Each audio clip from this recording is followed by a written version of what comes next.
let's go over some of the simple questions for the record. Let's see, date and place of the interview. This is the Goshen Branch Library. It is November 15th, a little after 11. And my name's Christopher Rich. I'm conducting the interview today, and we are talking to Mr. Kenneth G. And let's ask Ken a couple things for the record here. Ken, can you state your full name for me again? Kenneth L.G., And your birthday? July 17, 1920. The wars you served in and the branch of service? World War II, and the branch of service was the United States Navy. And the highest rank you attained during the war? I was highest rank was a warrant officer. Okay, let's get started here. We first go back to the beginning. Tell me a little bit about why you enlisted and the decision with that process. Well, I had graduated from high school in 1939 in June, I guess May or June, and was looking to go to college, and so was seeing all the war in Europe, and didn't have the wherewithal to go to college, so a friend of mine and I from Clinton decided to enlist in the Navy. We went for a physical, and he didn't pass, and I passed, and I was in the Navy. This was in September of 1939. He was later drafted into the Army, and the reason he didn't pass his physical at that time is because he had flat feet. He could not get into the Navy with flat feet. Wow. But they took him in the Army a couple of years later.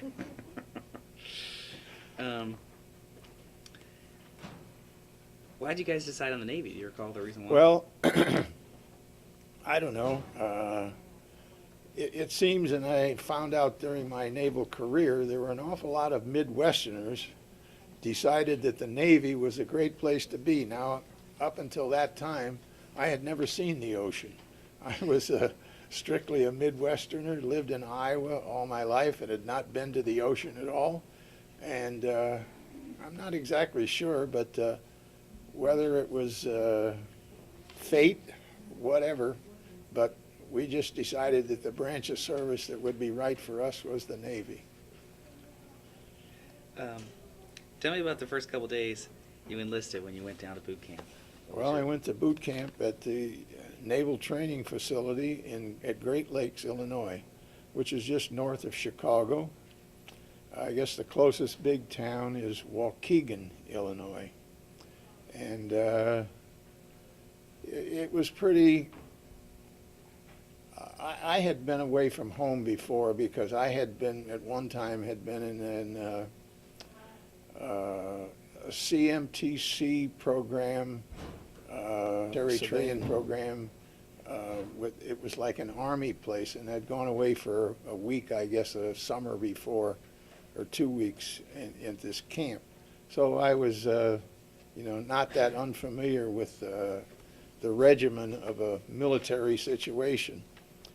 And went through boot camp. We were actually put into small companies, and we did all the routine training kind of things, physical training and weapons training. And even though we had to learn how to use a rifle and march with rifles and things like that.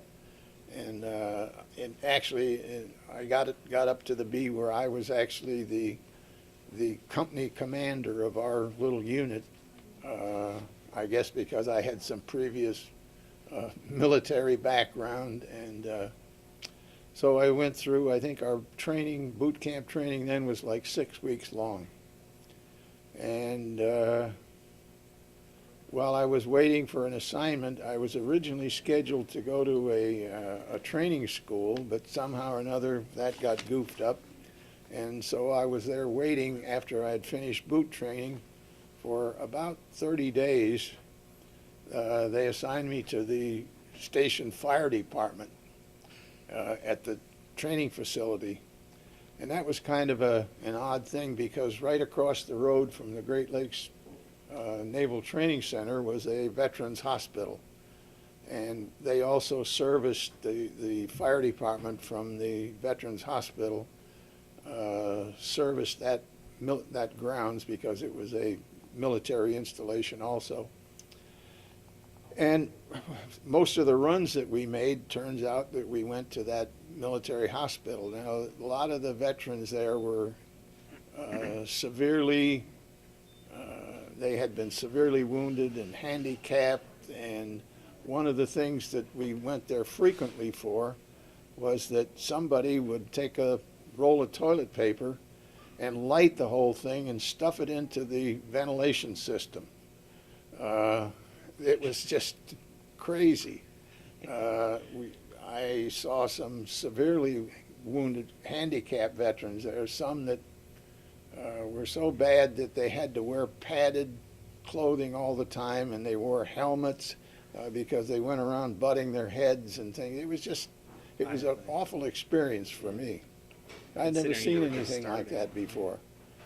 And eventually then I was assigned, the first ship I was assigned to, they had decided, you know, I guess they called them MOs at the time, what you were best suited to. And they decided I was best suited to be a below-deck sailor in the engine and fire rooms on a ship. And I went to the USS Brooklyn as a fireman, third class. I think I was a fireman third class. Do you remember anything special about some of the instructors at boot camp? Anything you want to say about that? I don't really remember too much about them. You know, they were all seasoned. They looked like seasoned veterans, and they were strict disciplinarians about how you had to keep your bedding, and we slept in hammocks in those days to get us used to shipboard, because ships in those days, they didn't have bunks on a lot of ships. You slept in hammocks in the earlier days, and so and when I first went on the USS Brooklyn, we had hammocks, and we slept in hammocks. So there was a specific way that your hammock had to be kept, and your specific way that your gear had to be kept. And we had inspections every week, which were, you know, your shoes had to be polished a certain way, and your uniforms had to be, everything in those days in the Navy, they had a system where everything was rolled up. It wasn't folded. But it was all neatly, and there were rolls. All your clothing was in rolls, and they were packed in a sea bag. You didn't have foot lockers. We had a great big canvas bag, probably, I don't know, 18 inches in diameter, and maybe 3 feet, 4 feet tall.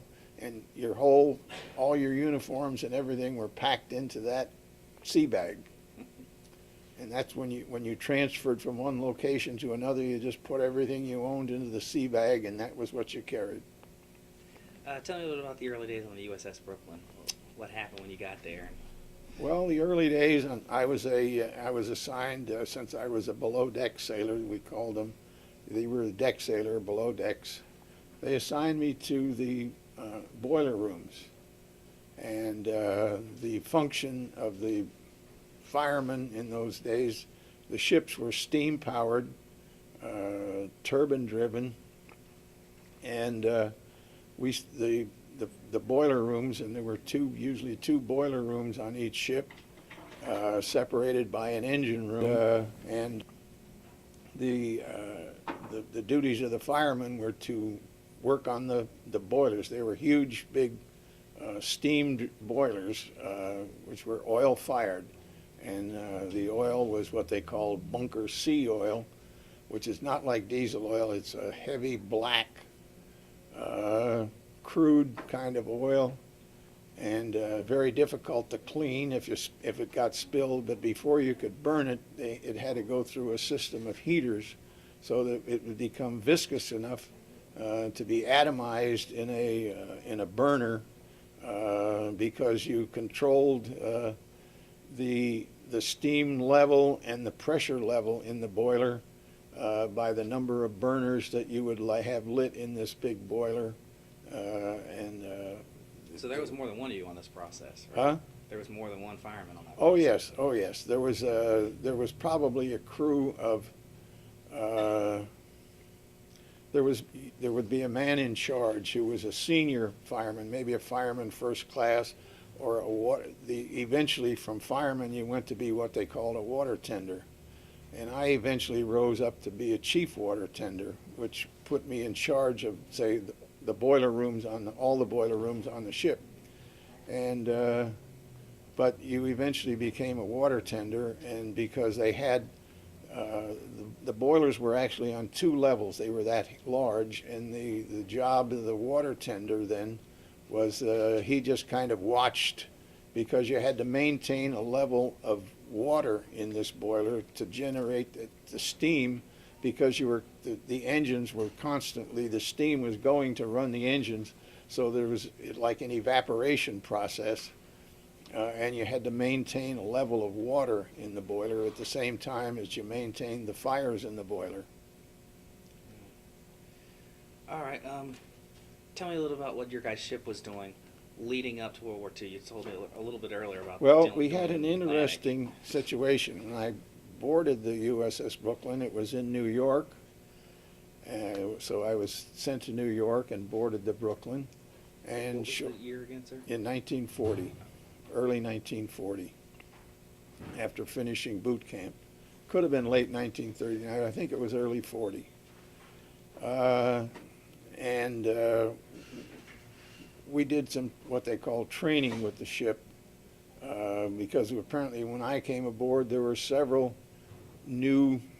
large number of new crewmates that came aboard the Brooklyn at that time. The Brooklyn at that time was a relatively new ship in 1940. But one of the amazing things then is that ship and 2 or 3 other ships, and I can't remember the name of the cruisers, we were designated to go to the Pacific, and we were going to go to New Zealand. And we were going to be the first American naval vessels that had been in that area of the world since the Great White Fleet had been there in 1927. So in early 1940, we departed New York. We went through the Panama Canal. First time I'd ever seen the Panama Canal, and went to the Pacific. We stopped in Hawaii for several days and then proceeded to New Zealand. One of the interesting things is at that particular time, as we crossed the equator, they have a ceremony in the Navy where if you haven't crossed the equator, you're a pollywog, and when you cross the equator, you become a shellback. And they have a very elaborate ceremony. This was before the war. On the Brooklyn, they built a pool on the after deck of the Brooklyn out of canvas and wood, and filled it with seawater, and then had a couple of chairs that could be tilted backwards to dump you into the pool. And part of the initiation, they also saved all the garbage for a week or more and built a tunnel of canvas with hoops in it and stored all this garbage in this. And part of the initiation, you crawled through this dirty mess. You went before the 2 principals of the Shellback organization were Davy Jones and this King something or other. And you had to go before them, and they were dressed in, and they also had sailors dressed as mermaids that were shellbacks. And you had to appear before them, and one of the things that they did, they usually shaved your head before you crawled through the garbage. They painted you with oil and graphite, which was very difficult to get off. You had to use kerosene or some mineral type oil to get it off your body. And you crawled through the garbage, and then you went before the Davy Jones, and they put you in the chair then, and you had to answer some questions. And if you didn't give the right answers, and nobody ever gave the right answers, they dumped you into this pool, and there was a couple of guys in there that would try to drown you. Nice initiation. And this was the initiation to become a shellback. So, Wow. and we went to New Zealand, which was quite nice. The people in New Zealand they were just super friendly, and they had a lot of affairs for us while we were there. We had great camaraderie with all the people and the girls, and of course, being a young sailor, we were certainly interested in all the girls, and it was just I think we were there for approximately 6 or 7 days. And then we turned around and came back, and we went back to Hawaii and spent some time there, and then came back to the east coast of the United States. I guess we got to start off with Pearl Harbor. What do you remember about that? Well, Where I were you was at in the the time? Atlantic in Pearl Harbor, and in fact I was in the process of we had commissioned a new destroyer, the Stevenson. I had transferred from the USS Brooklyn and transferred to the Stevenson in 1941. And the ship was in the process of being built in Kearney Shipbuilding and Dry Dock in Kearney, New Jersey. And by that time, my rank was, I think I was a water tender first class, which said I had moved up quite a bit in rank in the year and a half or 2 years that I'd been in the service. But those days, a lot of people were coming into the service, so ranks went fairly quickly depending on if they saw you had some kind of ability. And we put that ship in commission in 1941, and we're doing picket duty for convoys across the North Atlantic. And that was where we were. I think at the time, if I remember correctly, when Pearl Harbor happened, we were in Bermuda, and we were waiting to take a convoy that was being formed in the south part of the Atlantic that would have been going to Europe. Well, that changed a lot of the things, and we were immediately dispatched to go after Pearl Harbor. We heard about Pearl Harbor, to go to the Pacific, and it was several days or a few weeks later that we started that after Pearl Harbor, and went to the Pacific and made the voyage there and got to Pearl Harbor, and still saw most of the wreckage was still obviously all there. And we were then assigned to being on a destroyer to provide what they call plane guard for an aircraft carrier.